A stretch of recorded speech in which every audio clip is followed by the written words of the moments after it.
Hello అండి, very good morning. So ఏపీలో మనకి వెబ్ ఆప్షన్స్ స్టార్ట్ అయిపోయాయి ఆల్రెడీ థర్డ్ ఫేజ్ కోసం. సో దానికి సంబంధించి ఒక అప్డేట్ అయితే వచ్చింది మనకి. సో అదేంటనేది ఒకసారి చూద్దాము. సో మనకి convener quota, I mean competent authority quota కానీ లేదంటే మేనేజ్మెంట్ కోటా కానీ రెండింటికి కలిపి మనకి ఒకే రోజు third phase web options notification release చేయడం జరిగింది. అయితే దానికి డేట్స్ వచ్చేసి మనకి ఆల్రెడీ స్టార్ట్ అయిపోయాయి. 9th 11 o'clock నుంచి స్టార్ట్ అయ్యాయి. అండ్ ఈరోజు ఈవినింగ్ 4 o'clock వరకు, అంటే 11th ఈవినింగ్ 4 o'clock వరకు మనకు టైం ఉంది వెబ్ ఆప్షన్స్ అయితే ఎక్సర్సైజ్ చేయడానికి. సో ఎవరెవరైతే రిజిస్టర్ చేసుకొని ఉన్నారో వాళ్ళంతా కూడా వెబ్ ఆప్షన్స్ పెట్టుకోవచ్చు. కాకపోతే కన్వీనర్ కోటాకి వెబ్ ఆప్షన్స్ పెట్టాలంటే 50,000 deposit security, refundable security deposit pay చేయాలి. అదేవిధంగా మేనేజ్మెంట్ కోటా అయినట్లయితే 3 lakhs సెక్యూరిటీ డిపాజిట్ పే చేయాల్సి ఉంటుందన్నమాట. సో ఇది పే చేసిన తర్వాతనే మీకు వెబ్ ఆప్షన్స్ అనేవి ఎనేబుల్ అవుతాయి. సో దీనికి మనకి ఈ రోజు వరకే టైం ఉంది. అయితే ఈ సందర్భంగా మనకి సెకండ్ ఫేజ్ అయిపోయిన తర్వాత ఎవరెవరైతే ఫస్ట్ ఫేజ్లో సెకండ్ ఫేజ్లో ఆల్రెడీ అడ్మిట్ అయ్యారో అండ్ వాళ్ళు ఫ్రీ ఎగ్జిట్ ఆప్షన్ యూస్ చేసుకొని ఎవరైతే రిజైన్ చేశారో సో వాళ్ళకి సంబంధించినటువంటి లిస్ట్ మనకి ఇక్కడ డిస్ప్లే చేయడం జరిగిందనమాట. సో ఇప్పుడు మనం చూస్తున్నటువంటి లిస్టు కాంపిటెంట్ అథారిటీ కోట. దీంట్లో కాలేజ్ వైజ్ మనకి ఎవరెవరు ఎగ్జిట్ అయ్యారు, ఫ్రీ ఎగ్జిట్ తీసుకొని ఎగ్జిట్ అయిపోయారు అనేది ఇక్కడ మనకి క్లియర్గా మెన్షన్ చేయడం జరిగింది. సో వాళ్ళ యొక్క రోల్ నెంబరు, నీట్ ర్యాంకు, వాళ్ళ నేము, జెండరు, తర్వాత రిజైన్డ్ సీటు, వాళ్ళు ఎక్కడ నుంచి రిజైన్ చేశారు అండ్ కేటగిరీ ఫర్ ఫేజ్ 3 దేంట్లోకి వస్తుంది అనేది ఇక్కడ క్లియర్గా మెన్షన్ చేశారు. చూడండి, ఫర్ ఎగ్జాంపుల్ ఇప్పుడు ఈ ఫస్ట్ క్యాండిడేట్ తీసుకున్నట్లయితే ర్యాంకు 32,438 ఉంది. Pulmonology, okay, pulmonology ACSR government medical college నుంచి పల్మనాలజీ నుంచి ఎగ్జిట్ అయ్యారనమాట. ఎస్వియు రీజన్లో అలాట్ అయింది. SC3 category, okay, SC3 category and general.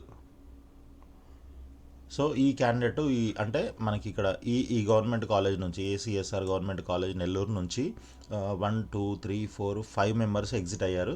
ఆ 5 మెంబర్స్ వాళ్ళ యొక్క కేటగిరీ, అంటే ఏ కేటగిరీలో వాళ్ళకి సీట్ అలాట్ అయింది అండ్ వాళ్ళు తీసుకున్నటువంటి సీట్ ఏంటి అనేది ఇక్కడ మీరు తెలుసుకునే అవకాశం అయితే ఉంది. Pulmonology, pediatrics, pulmonology, general surgery, ortho, ఈ విధంగా వాళ్ళు ఎన్ని సీట్లు, ఏ సీట్ వదిలేశారు, ఏ కేటగిరీ వాళ్ళు వదిలేశారు అనేది మొత్తం చాలా క్లియర్గా ఇక్కడ మెన్షన్ చేయడం జరిగింది. సో అది కూడా మనకి పర్టికులర్గా ఇలా కాలేజ్ వైజ్ ఇక్కడ ఇవ్వడం జరిగిందనమాట. సో దీంట్లో మొత్తం ఆల్మోస్ట్ 186 మంది ఉన్నారు. ఓకే, 186 మంది ఎందుకు సీట్ వదిలేశారు అని అంటే తెలియదు, వాళ్ళకి వేరే ఆల్ ఇండియా కోటాలో ఎక్కడైనా మంచిగా వచ్చి ఉండొచ్చు. కాబట్టి వాళ్ళు ఫ్రీ ఎగ్జిట్ తీసుకొని వెళ్ళిపోయారు ఆల్ ఇండియా కోటాలో, కానీ ఇంకా అదర్ స్టేట్లో ఎక్కడైనా మంచి బెటర్ ఆప్షన్ ఏదైనా ఉండొచ్చు. బట్ దీంట్లో మంచి మంచి కోర్సులు కూడా ఉన్నాయి చూడండి. పీడియాట్రిక్స్, తర్వాత radiology, OBG, general surgery, anaesthesia, okay. So ఈ విధంగా మనకి మంచి కోర్సెస్ ఉన్న వాళ్ళు కూడా, వచ్చిన వాళ్ళు కూడా మరి దీని నుంచి ఎగ్జిట్ అయ్యారు. ఇది కాంపిటెంట్ అథారిటీ కోటానే, మరి ఎందుకు ఎగ్జిట్ అయ్యారు అనేది రీజన్ అయితే తెలియదు. బట్ ఎనీవే వాళ్ళు ఎగ్జిట్ అయ్యి ఇంకా వాళ్ళ వెనక ఉన్న వాళ్ళకైతే ఛాన్స్ ఇచ్చారు. సో దానికి వాళ్ళని అప్రిషియేట్ చేయొచ్చు. అంటే మేబీ వాళ్ళకు వేరే దగ్గర వచ్చి ఉంటేనే వదిలేస్తారు కదా, అంత ఈజీగా ఎవరు సీట్ వదిలేరు. సో వాళ్ళు బెనిఫిట్ అయ్యారు అండ్ తర్వాత వచ్చే వాళ్ళకు కూడా బెనిఫిట్ ఇస్తున్నారు. సో థ్యాంక్స్ అనే చెప్పాలి వాళ్ళందరికీ కూడా.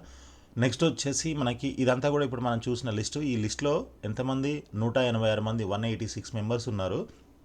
సో అంటే 186 సీట్లు ఖాళీ అయినట్లే మనకి.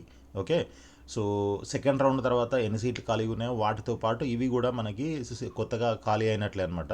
సో వీటితో పాటు మనకి మేనేజ్మెంట్ కోటాలో కూడా కొంతమంది ఫ్రీ ఎగ్జిట్ అయితే తీసుకున్నారు. దాంట్లో ఆల్మోస్ట్ ఒక 20 మెంబర్స్ ఉన్నారు ఫ్రీ ఎగ్జిట్ తీసుకున్న వాళ్ళల్లో. సో ఇక్కడ వాళ్ళ అలాట్మెంట్ డీటెయిల్స్ కూడా ఇక్కడ ఇవ్వడం జరిగింది. వాళ్ళ ర్యాంక్ కూడా ఉంది. సో ఇక్కడ అపోలో జనరల్ మెడిసిన్ S1B నుంచి ఎగ్జిట్ అయ్యారనమాట. అంటే లోకల్, S1 అంటే బి కేటగిరీ, బి అని అంటే local, okay. So ophthalmology S1B, తర్వాత S2 అంటే NRI, జనరల్ మెడిసిన్ NRI నుంచి ఎగ్జిట్ అయ్యారు. తర్వాత జనరల్ సర్జరీ S1B. ఈ విధంగా మనకి చాలా వరకు అయితే మంచి మంచి కోర్సెస్ నుంచి కూడా ఎగ్జిట్ అవ్వడం జరిగింది. రేడియాలజీ, తర్వాత general surgery, pediatrics, emergency medicine, orthopedics, ENT, anaesthesia, ophthalmology, ఈ విధంగా మొత్తం ఒక 20 మంది దీని నుంచి ఎగ్జిట్ అయ్యారనమాట. ఇవి కూడా మనకి అడిషనల్ వేకెన్సీస్ అని చెప్పుకోవచ్చు ఈ ఈ యొక్క ఐ మీన్ థర్డ్ రౌండ్కి. ఓకే, సో చూద్దాం. ఇప్పుడు ఈరోజు సాయంత్రం వరకు మనకు వెబ్ ఆప్షన్స్ ఉన్నాయి. అయితే మరి ఈ డేట్ ఎక్స్టెండ్ చేస్తారేమో అనేసి ఒక చిన్న ఇన్ఫర్మేషన్ అనమాట. ఎందుకంటే నిన్నటి వీడియోలో చెప్పాను కదా, మనకి ఆల్ ఇండియా కోటాకి సంబంధించి రిపోర్టింగ్ 13th వరకు ఉంది. సో మరి అప్పటి వరకు ఎక్స్టెండ్ చేస్తారా, ఈరోజు క్లోజ్ చేసి దాంట్లో ఆల్ ఇండియా కోటాకి దీనికి ఏంటి సంబంధం అని అంటే, థర్డ్ రౌండ్ తర్వాత ఎవరైతే జాయిన్ అయ్యారో ఆ లిస్ట్ వస్తుంది. అక్కడ నుంచి ఆల్రెడీ జాయిన్ అయిన క్యాండిడేట్స్ని దీంట్లో నుంచి వీడౌట్ చేయాలి కాబట్టి ఆ లిస్ట్ కోసం వెయిట్ చేయాల్సి ఉంటుందన్నమాట. అందుకోసమని మరి 13th వరకు అక్కడ రిపోర్టింగ్ ఉంది కాబట్టి అప్పటి వరకు వెయిట్ చేసి ఇక్కడ రిజల్ట్స్ అనౌన్స్ చేస్తారంటే అలాట్మెంట్స్ డిక్లేర్ చేస్తారు. అయితే అప్పటిదాకా మనకి డేట్ ఎక్స్టెండ్ చేస్తారా లేకపోతే ఈరోజే క్లోజ్ చేస్తారా అనేది తెలియదు. చూద్దాం. ఇన్ కేస్ ఏదైనా మనకి ఎక్స్టెన్షన్ డేట్ వచ్చినట్లయితే తప్పకుండా నేను అప్డేట్ చేస్తాను. సో మన ఛానల్ని సబ్స్క్రైబ్ చేసి ఫాలో చేస్తూ ఉండండి. అదేవిధంగా వీడియోని లైక్ చేసి మీ ఫ్రెండ్స్ కూడా షేర్ చేయండి. ఆల్ ది బెస్ట్ అండి. Thank you so much.